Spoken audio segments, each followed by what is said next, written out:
temps qu'il prend pour recouvrir toute la surface d'une boîte de pétri. Pour commencer, on observe sur le time-lapse que le blob se déplace directement vers les 4 flocons d'avoine. De plus, on constate que le blob ne revient jamais sur une zone déjà parcourue. En effet, il essaie toujours de se diriger vers de nouvelles surfaces. On remarque également grâce au time-lapse que le blob parvient à recouvrir toute la surface de la boîte de pétri en 40 heures.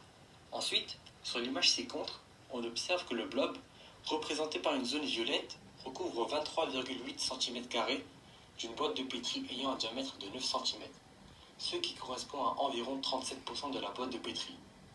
On comprend donc que le blob est un être qui se déplace très lentement et qui ne perd pas d'énergie à essayer de trouver de la nourriture dans des zones qu'il a déjà exploitées. Ce blob de couleur jaune est le témoin de l'autre timelapse, et nous allons donc aussi étudier sa croissance jusqu'à ce qu'il recouvre sa boîte de pétri dans les mêmes conditions que l'autre blob.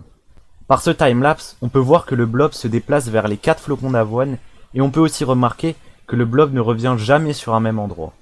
On s'aperçoit par la photo où le blob est représenté par la couleur violette qu'il a recouvert 26,94 cm² de la boîte de pétri ayant un diamètre de 9 cm, ce qui correspond à environ 42% de la boîte de pétri.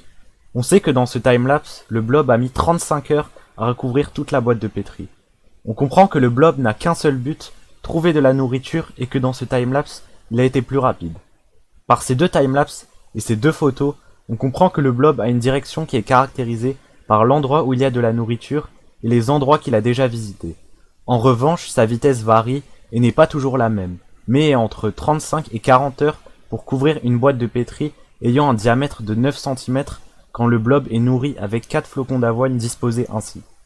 Au niveau de la surface, le blob recouvre environ 37 à 42% de la boîte de pétri. On a trouvé ces données en réalisant plusieurs fois l'expérience. On voit que le blob non nourri, qui est également de couleur jaune, n'a pas de direction définie et essaie juste de trouver de la nourriture, et donc tourne un peu en rond mais ne revient quand même pas sur ses pas. On peut voir par l'autre photo à sa droite, où le blob est représenté par la couleur violette, qu'il recouvre 20,22 cm² de la boîte de pétri de 9 cm de diamètre, ce qui correspond à environ 32% de la boîte de pétri. On sait que dans ce timelapse, le blob a mis 80 heures à parcourir toute la boîte de pétri.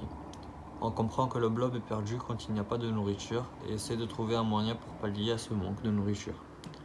Le blob est extrêmement lent, il est 2 fois plus lent qu'un blob qui est nourri par 4 flocons d'avoine, en comprenant que la nourriture joue un rôle majeur dans la croissance du blob.